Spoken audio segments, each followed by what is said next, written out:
Oh, you can see the bottom. It's like Really? 20, Oh yeah, eh? like 15 feet. Asian arowana, that's all the luck I need. Yeah.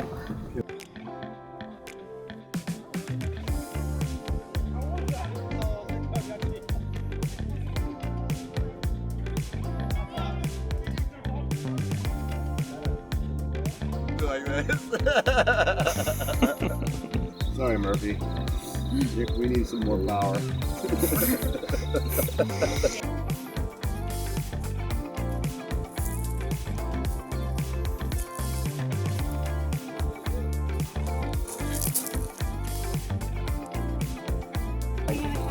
Now you're gonna come down now. Yeah.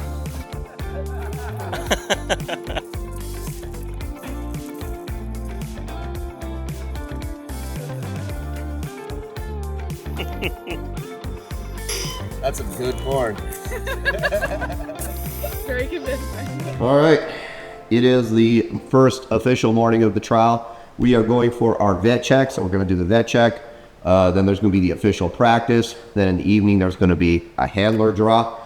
So this is where we're going to see kind of the order of how we're going to be running the dogs, tracking, obedience, protection, and when they're going to be running. And then, of course, the official practice. Super important. For whatever reason, the GSSCC decided that they wanted to ban all videoing of the practice.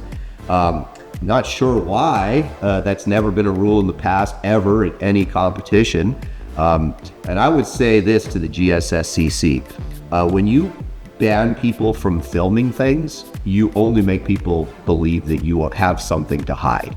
I think in dog sport, and really in any process that you want to be friendly to the public, that you want people to know and understand and appreciate, transparency is key.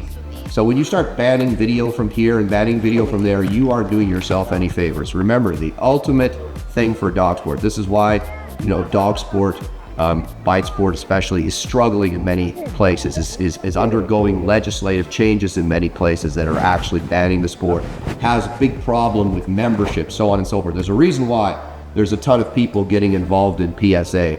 A lot of young people going to PSA. What IGP is like in the sport for old people now, right? Now, of course, I'm trying to make IGP great again, but at the end of the day, that's a real big problem. Why? Because PSA doesn't have a lot of these silly rules. They don't have a lot of this kind of weirdness with technology, weirdness with transparency, stuff going on all the time in backrooms. Don't get me wrong, they got their drama too. I'm not saying they don't.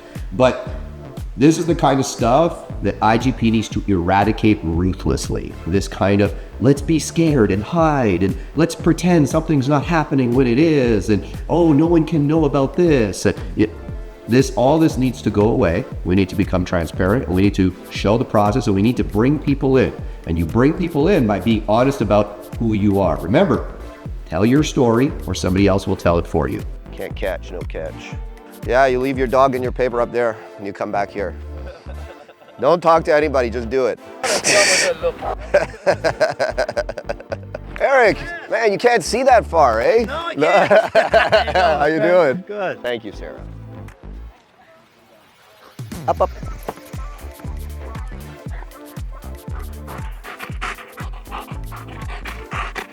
Wait, quiet. It was a fast vet check. Usually there's actually a little more going on at a vet check. It was pretty fast and easy, so it's always a good thing. I guess this is the podium. They're already putting that up, eh? It's pretty cool with all the plants and shit. All right, guys, so busy day today. Still not over. So we went in the morning and we did our vet check at the competition venue, and the vet check thankfully went well. We then went to do some training, and that went well. However, afterwards, we noticed that Chico had unfortunately split his pinky toenail, and he was limping, and it was a split down the middle of the nail. And if you know anything about dogs splitting their nails, this can cause an infection. It can cause a lot of discomfort. He wasn't comfortable putting his weight down on the foot, and I was just like, oh no, this is right at the beginning of the competition. If he's limping, obviously we'll be dismissed. Even if it's from a broken toenail, it's still something that you can be dismissed from the field for, and obviously you don't want your dog limping. So emergency, pull into the a vet. We were driving by and we said, oh, there's a vet right here. So we pull in, and lo and behold, it actually happens to be the same vet that did the vet checks in the morning at the competition, which was really good for us because he obviously has some familiarity with working dogs and how they are. Long story short, we muzzle Chico, pick him up. He's fighting because, you know, his foot really hurts, and we're grabbing the foot and basically trying to shave that nail down so it doesn't catch on anything else and rip and make it worse. That gives him some meloxicam, just an anti-inflammatory, and you know, everything looks a lot better after that. So that was a fun little side quest that we went on. Then back to the competition field for our official practice.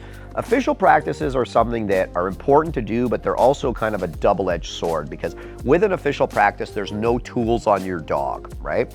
And with dogs like Chico that are hard-headed, that are strong, that are stubborn, that have, you know, a lot of independence, and that maybe have a history of kind of getting away with some stuff, the practice can be good because it can teach the dog, you know, here are the blinds, here's the send out, so on and so forth, and kind of create an expectation of reward in the dog's mind for doing certain things. But, you know, when the dog does some bad things, it can also create that pattern. Oh, in this place, we get away with doing X, Y, and Z. And since we can't correct the dog, right, because the official practice at the competition, there's no corrections allowed, you know, the dog can learn a bad thing. So unfortunately, I sent Chico to blind 1, and then he skipped blind 2 and decided to run all the way to blind 4. Now the blinds on this field are a little less staggered than I'm used to, and I don't know whether it was an honest mistake or not, or whether he just saw the guy in blind 4 and was like, I'm gonna go to blind 4. There was a helper there. Anyways, long story short, grabbed him, reset. There was miscommunication. The helper was outside the blind. He friggin' runs to the helper again. Instead of doing the blind, reset again. Okay, third time, we did all 6 blinds. It was okay. I don't know how that's gonna carry through. I really didn't like how he felt in protection. He felt out of control. I felt like I was on the edge of losing him. And this is like in a 5 to 7 minute practice. So we're game planning already right now what we're gonna do in this short time we have in order to optimize his performance. Gage kind of performed as per usual in practice. There's not so much I can say or worry about there. You know, I think it's pretty much par for the course with him.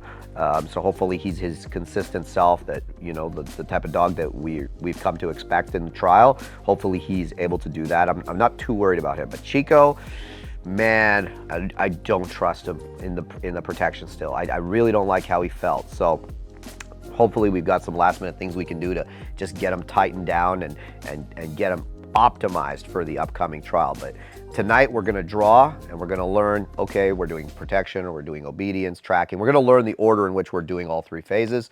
And that's the situation as to where we're at right now.